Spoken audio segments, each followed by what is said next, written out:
pull up in front of the motherfucking precinct and let's bang out. Right down the block. You know where it's at. You study my whole neighborhood. Or pull up in front of the Kmart and let's bang out and let's do it on camera. I throw my life away, you throw your life away right now. Right now. Let's do it for the camera. Right now. I hate you, nigga. Let's die. Now let me set the scene for you. So Maki returns to the Zenin household and she's talking to Naoya, and Naoya trying to flame her with his musty feet sliding across the piano, but Maki decides to leave and make her way towards her real destination, which is the Forbidden Vault. Maki's mother tries stopping Maki from entering the Forbidden Vault, but Maki tells her that Megami said it was okay, and since Megami's head of the Zenin clan, she has to comply. Maki's mother starts shrieking out, but before Maki enters the vault, her mother says to make her happy she gave birth to her. Maki then unlocks the seal of the Forbidden Vault, but someone seems to catch her by surprise, and I'm about to catch you by surprise with this flashback. Maki's dad and Naoya are talking about Megami becoming head of the Zenin clan, and it's seeming like Maki's dad trying to glaze Megami at first, but that's until Unk says that in order to gain trust of the headquarters, he's gonna kill Megami, Maki, and Mai. Unk is really trying to kill his own nephew and his cousins just for more power. These Zenin clan members got me sick. Flashback time over though, we cut back to Oji Zenin, who's Maki's dad, standing in front of her saying that they've already cleared out the entire vault, but at Oji's feet we see Mai, who's Maki's sister, slowly bleeding out, which brings Maki to get the ball rolling and start boxing. Oji then gets in position to use his curse technique before he asks Maki why the previous head of the Zenin clan was his older brother instead of him. Maki trolls him and calls him a jerk for to kill his own kids, but Oji ain't playing around. Oji unsheaths his blade and strikes at Maki, but Maki deflects. Maki then strikes again, aiming for his head, but Oji parries it and swings at Maki, which somehow ends up connecting even though Maki just broke his...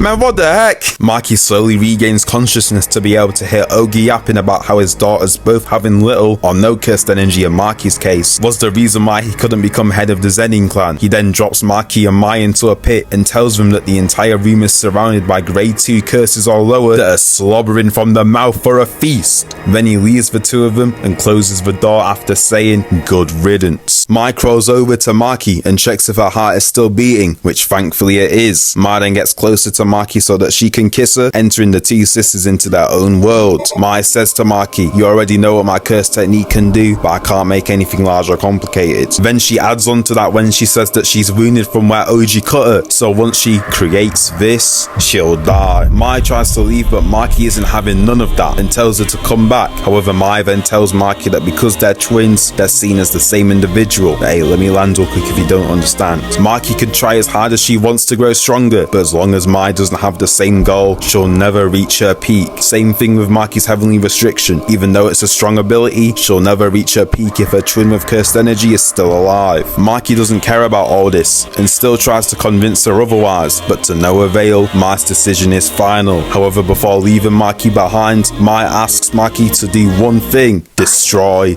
everything. Maki then wakes back up to the cursed spirits surrounding her and Mai's dead body, but we don't even get to see what happened as the screen pans over to Oji shocked that all the cursed spirits had suddenly been exorcised. Oji then starts getting PTSD from the one that left it all behind and instantly locks in, swinging across the entire room in an attempt to take Maki down in the crossfire, but Maki must have heard Oji ask for a low taper because she didn't even give him a chance to cook and took his head clean off. The scene then finishes off with Maki saying to Mai, I'll get started, while displaying the blade that Mai left behind, and with that, the Zenin clan massacre begins.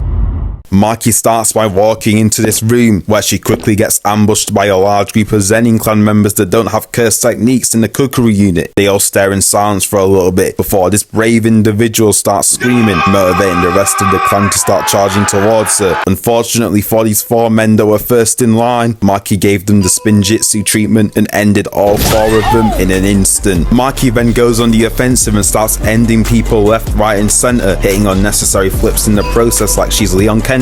Uncle over here then starts flexing his stick flipping skills that he learned back in 87, but Maki respectfully told Gramps to get the frick out of the way. 2 people try sneaking her from behind, but Maki booms both of them without even looking. She then walks down the 6 people that come her way with ease, and when the 7th tries to take her head off, Maki parries the attack, eyes him down with nothing but violent intent in her eyes. Then she slices Bro in his chest, sending him out of commission. From here on out, the screen goes black and white, so you already know it's gonna get wicked. wicked. So for my sake, and maybe yours too, let's speed run through this first section of the Zenin clan slaughter, starting now. I'm on a roll. Hey, how does kick feel, bro? Oh my god. Hey, give me your heads, bro. Hey, you want some too? Woo! Hey, peep this spin. Boom. Hey, watch this Beyblade lure, bro. Hey, y'all got next? Hey, none of y'all want this smoke, I'm telling you. Hey, watch me sliding, nope. Skrrr. Hey, I'm feeling like I'm Gojo up in this joint. Give me your kneecaps, little bro. Hey, do none of y'all want smoke no more? I'm gonna go on the offensive then. We still going crazy in here. All of y'all are free eats. Hey, did y'all finish the job? I guess not. Anywho, Unk on the side summons 2 rock palms to raise Maki and the remaining Zenin clan members of the Zenin household into the air. Maki's still on that bad timing though, and makes her next move straight towards Nobuaki, but he blocks and creates some distance. After they both aura farm in the wind, Nobuaki charges towards her again, and they start trading blows. Then Maki goes straight for the sparking zero grab and steals his voice box, before he gets hit in the back of their head. Unk from earlier then moves towards Maki as well, but she's trying to get her hands on one more voice box, so he gets sent out of the fight permanently real quick. Maki then starts getting held in place by Ranta using his curse technique, while Junichi charges up his fist ready to send Maki to her doom. And with all these punches, you'd think this caused at least a good amount of damage to Maki. I mean, take a good look at Ranta. He missing both of his eyes, knelt down with a smile on his face like the kill's already confirmed. But when the smoke clears up, we see Maki walk past Ranta with Junichi's head in her hand. I'ma have to pay homage to Mark from RDC real quick, because there ain't no other words to describe this, but this nigga is crazy. Maki then throws his head into the air before getting greeted by the final boss of this massacre, none other than Naoya. Naoya gives Maki the yall by asking if she has a heart, to which Maki responds by saying, nah, she took it with her.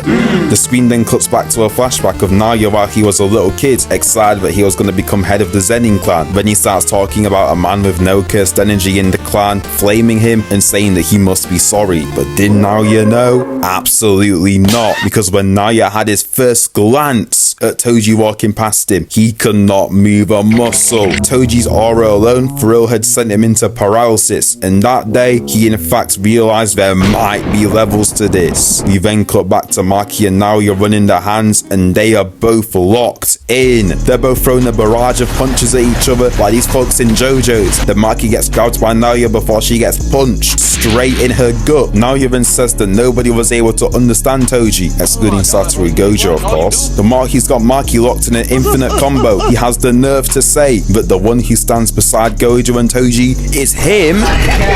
That aside, Naoya gets Maki by her feet and launches her into the air, and after she hits the ground she doesn't even get a chance to recover. When Naoya sends her flying yet again, has her looking like she just used instant transmission. Naoya then starts speed blitzing from all angles before punching her in her gut yet again, sending her flying even further. Naoya then sprints towards her, then continues his tree combo like he's playing Dragon Ball Fighters. Then he goes back to bombarding Maki with even more punches before sending her flying backwards. Hey, I'm not even gonna lie to you, it ain't looking good for Maki in the slightest right now. She is genuinely getting straight belt from Naoya. However, when I seen Maki start sliding like this to slow herself down, I knew stuff was about to get serious. Maki then plants her foot into the ground before we get this nasty frame of Maki. She then opens her palm to then clap, stopping her momentum in an instant. Maki then gets in position to try to take Naoya head on, but Naoya predicts that she's gonna try this to stop his momentum, but when the time comes and Naoya charges towards Maki, she turns around, punch fully winded up, but she pauses. Maki then starts explaining to Naoya that his speed can't just be him being extremely physically gifted, and that there was some technique to it. Then, Maki says that Naoya was moving in 24 frames per second, which allowed him to move so quickly. However, the major downside to this is if he fails to stick to this trajectory, he freezes in place for 1 second, which for Maki is all she needs. Maki then winds back her fist all the way before decimating Naoya's head and genuinely breaking half of his skull.